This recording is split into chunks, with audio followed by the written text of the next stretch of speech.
Bonjour chers amis, c'est Cyril de Lille. Question de bon sens numéro 2. Quelle est la bonne agriculture? Alors ça n'aura échappé à personne, les agriculteurs manifestent actuellement et exposent leurs difficultés. Parmi ces difficultés, il y a un travail excessif, des salaires insuffisants, un excès de normes imposées qui ne sont pas imposées aux autres membres de l'Union européenne ou en dehors, entre autres. Voilà, il n'y a pas que cela. Certaines associations agricoles réclament plus de droits aux pesticides pour continuer à produire intensivement, tandis que d'autres, à l'inverse, dénoncent cette intensivité qui ne respecte pas le rythme de la nature, et donc pas le rythme humain. Alors, il y a une division à l'intérieur même des manifestants. Les solutions demandées, envisagées, ne sont pas les mêmes. Il y a une différence drastique entre les deux. Pour savoir donc où est le juste milieu, donc le bon sens, puisque c'est le titre de ce format, il convient de savoir le pourquoi de l'agriculture.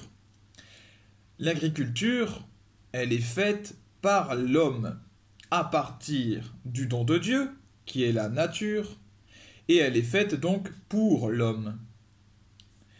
C'est le retour à une agriculture à dimension humaine qui, le seul, garantit à la fois le respect de l'écosystème et du rythme humain des agriculteurs.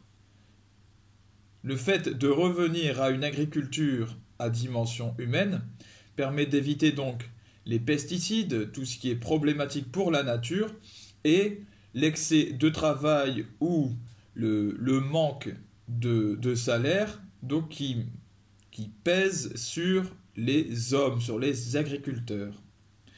La bonne requête est donc de chercher en fait une décroissance générale. Alors ce qui implique aussi moins de consommation, de toute façon, de la part de nos sociétés, de manière générale. Je dis de toute façon, puisque il y a un excès alimentaire qui touche le monde occidental, l'obésité, les cancers, les diverses maladies issues de la suralimentation, eh bien, elles sont bien chez nous. Et elles viennent bien du fait qu'il y ait une surcroissance, en tout cas elles sont favorisées par la surcroissance agricole. Et donc, eh bien, la décroissance générale va favoriser une meilleure santé de l'homme, va favoriser une meilleure santé des agriculteurs eux-mêmes, un meilleur équilibre dans leur vie, et puis des salaires qui correspondront à leurs efforts, qui leur permettront de vivre correctement. Il faut chercher cela plutôt qu'un alignement sur l'excès général, ce que propose l'autre côté, qui nécessite cet alignement des pesticides et d'autres techniques artificielles antinaturelles qui ne font que renforcer un système qui est déjà déséquilibré. Et tout cela au service de qui? Du profit financier maximal et anti-humain, le même ennemi depuis toujours et jusqu'à la fin. Je rappelle cette parole de Jésus, « Tu ne serviras pas de maître, Dieu et l'argent. » Ou bien Dieu, ou bien l'argent.